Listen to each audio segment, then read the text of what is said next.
Welcome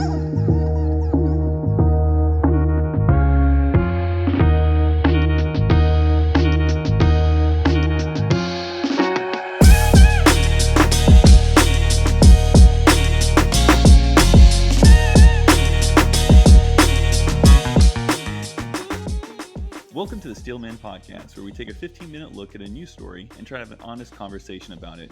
We're the Steel Men. My name is Will, and with me is Jay. Say hi, Jay. Hey, Will. Hey, Jay. Why do you think Tupac faked his own death 23 years ago, but waited until now to kill Notorious? I don't know. I don't even know how to answer that except to laugh at it. Okay. Today we're going to talk about RBG and her recent death, which I think happened on September 18th. Am I right about that? Let's just go with that. Yeah. Okay. To just say one thing, R.I.P. RBG. I can't say that I'm overly familiar with every single thing she ever ruled on. I know she was one of the most liberal justices that there ever has been, particularly as it concerns civil rights issues. But she was pretty liberal across the board. But I think she's been on the right side of history as far as equality, particularly for women's rights, civil rights in general, LGBTQ rights. And she obviously had great character. She was best friends with basically her political opposite in Scalia. And I wish we could all take a cue on how to just be a good person and treat people well, no matter their political views. She was a good example of that. When we talk about her importance to all the rights that you mentioned, that's one thing that, to me, a judge, I don't know if it's possible, but I think the goal of a judge is to not be a proponent of what's just, I guess, because you're just kind of like interpreting a rule. And even if the rule is unjust, your job is to interpret the unjust rule. The person, to me, in this form of government, the job of defining what is just is Congress. Like, Congress should pass laws that are just. And if Congress passes bad laws, the judges interpret those bad laws and holds you to accountable to the law. I think that's what the importance of the separation of these three branches of government are, for what it's worth, if you even care about those things. But that's how I look at it. So when I look at her legacy, I mean, sure, she was great for all those rights, but I mean, was she really supposed to be being an advocate for those rights in her role? Yeah, well, here's where I can have sympathy either way. Because, yeah, if you ask anybody, hey, should people be objective in general? Yes. Hey, if you are a judge and you're deciding the fates of people and you have a specific job description to interpret the laws in the most impartial way possible, I would say shame on you if you let your own personal motivations get to you. But then again, you can't, if you really believe something's right, and you kind of have to not do your job because you're doing something that's morally good and that you truly believe is morally good. Like, if my job requires me to do something morally wrong, then I don't know, I probably wouldn't do it either. 'Cause it does sound like a bit of a just doing your job excuse to be, I mean, if you you know feel what I that mean? I do know what you mean. It's just, and I don't know if we disagree on this. I just think that if you believe there's an injustice and there's two roles to choose from. One is interpreting the letter of the law, no matter the view of whether it's just or unjust. And the other one is creating just or unjust laws. Then maybe you should be going down that career path of creating just and unjust laws, like finding justice on the battlefield of fighting justice. Yeah. I just think it's kind of disingenuous for somebody to have that mindset and then become an advocate in an area that's expressively not supposed to be a lane for advocacy. Yeah. Agreed. So she had died. It's been a pretty big deal, and Trump has already declared that he's going to nominate somebody. And we learned over the weekend that it was going to be a woman named Amy Coney Barrett. What we know about her is that she's a Notre Dame law professor. She's a former federal appellate judge. She's a devout Catholic, and she's a professional woman with, I think she has 7 kids. She belongs to a very religious household. I guess what we're going to talk about today is the left, the Democrats. They're really worried about this Amy Barrett becoming a member of the Supreme Court. And so I don't know. What do you think the response should be from the Democrats regarding this? Well, I hope it's measured, but from the Democrats' point of view, I mean, 5-4 conservative edge on the court is bad enough, but going 6-3, I mean, they must feel doomed. They probably think Roe v. Wade is going to eventually come up and get reversed. That, I think I'm pretty sure the polls show most people don't want Roe v. Wade overturned at this point. And I don't know that even with a 6-3, that you're going to get a majority that will overturn that precedent, right? As far as precedent goes, the court does seem pretty interested in upholding it. And then the other thing with the Affordable Care Act, it is kind of hard for me to imagine in a pandemic overturning the Affordable Care Act and just saying, "Oh well, no more healthcare system. Hope you can come up with something quick." So I think they're overreacting to the 6-3, but yeah, what should the Democrats do? We're watching a battle. I mean, we're watching a war escalate one step at a time. The temperature between the two parties and all their constituents, well, most of their constituents, I do think there's a little bit of an exaggeration on how different the average Democrat is to the average Republican. I actually saw a chart. I'm not going to bother pulling it up right now, but it just measured what Republicans thought Democrats believed and what Democrats thought Republicans believed, and then it polled those people on what they did actually believe, and it's way different.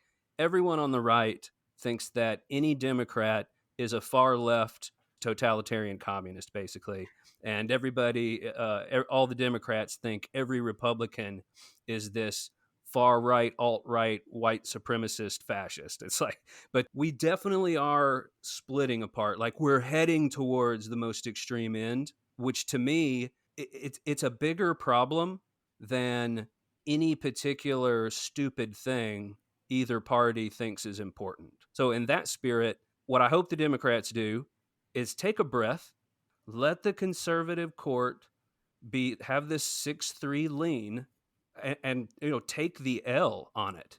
They got unlucky, but in the spirit of stopping hitting each other haymaker after haymaker, if they overreact and do stuff like pack the courts or just immediately make Puerto Rico and DC a state just to get the extra liberal senators, it's going to be taken as another punch to the face of Republicans. It's just another form of escalation. So, in my opinion, I think they should take it easy. Don't do anything crazy with the court, and keep the temperature down. Let me ask you a question, Will. Is it right or wrong for the Republicans to put through this nomination? Like, should they wait? I mean, if they're losers, they should wait. I mean, politics is a game. You have winners and losers. If the Democrats are in the same position, if any political party was in the same position, they would do the same thing. So, I mean, what kind of person are you where you know that like that's the reality you live in and you're just going to take the L for what? For a principle? What is that principle? And what makes you think that that principle is it matters to anybody but you? So I don't know. I think it's fine that they nominate a judge, and if people view that as rushing it or doing something that's not right, then they'll lose in the election. That's my opinion on it. Right? Yeah. No. The Democrats would totally do the same thing. Yeah. They're trying to win, and if they have to do something that's quote unquote unfair, if they really believe it's the right thing to do, and their constituents believe it's the right thing to do, then they should do it, right? Yeah, I mean, and my only oh, I'm no, go sorry. ahead. Yeah, Obama basically tried to do the same thing. The only thing he didn't have going for him was a Senate that shared his political affiliation.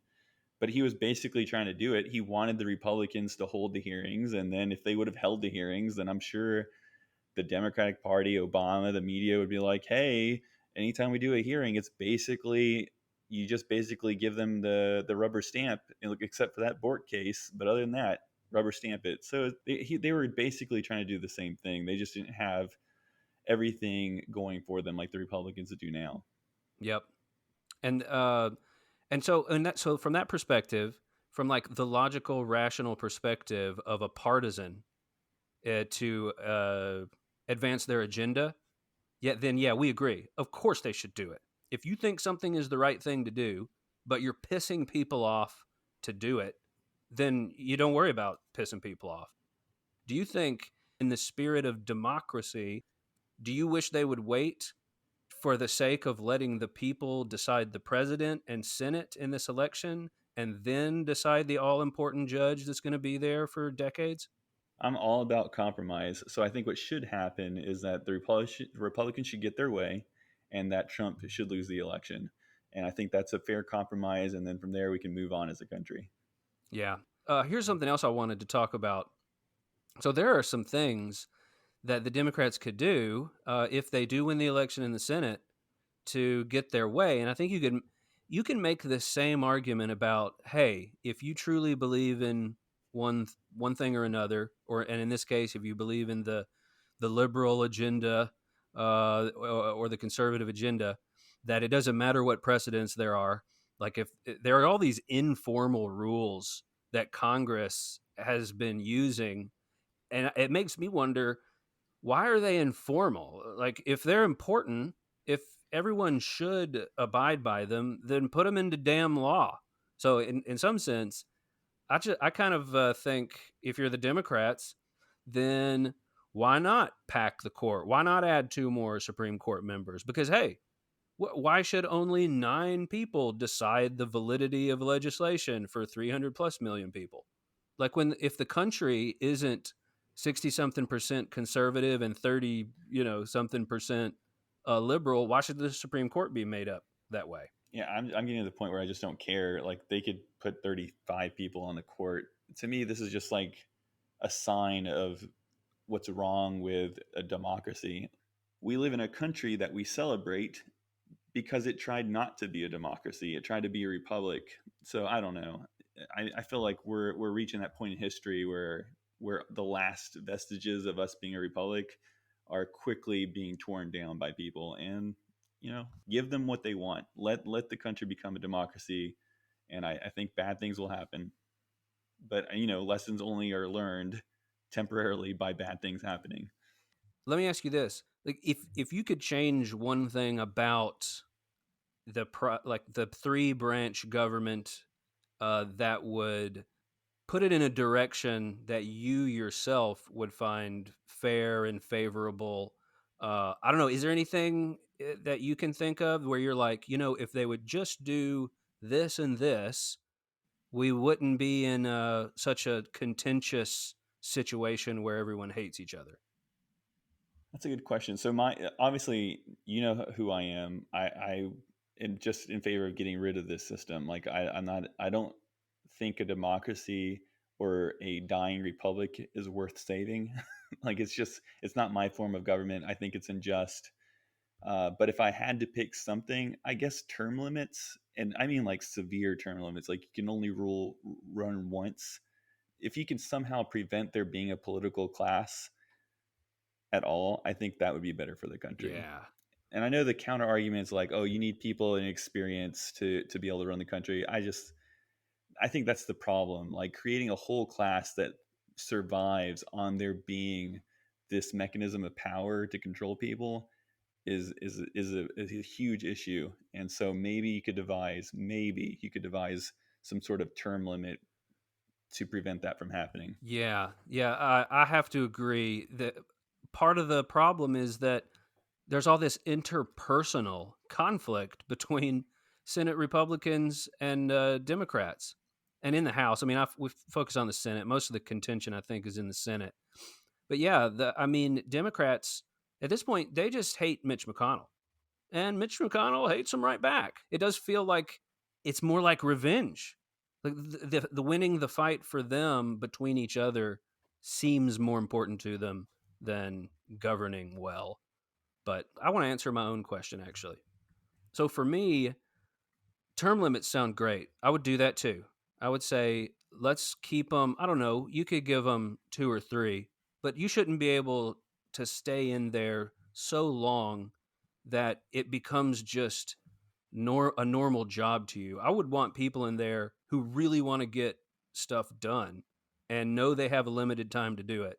And it would prevent too much history developing between people. Republicans and Democrats I see as two kids on a playground fighting over who gets to go down the slide next, not realizing they're tearing the slide apart as they do it, and soon no one will go down it ever again. Well, that's pretty good. Do you have anything else you want to say? Oh, yeah, one more thing. Well, I'm sorry, we're out of time.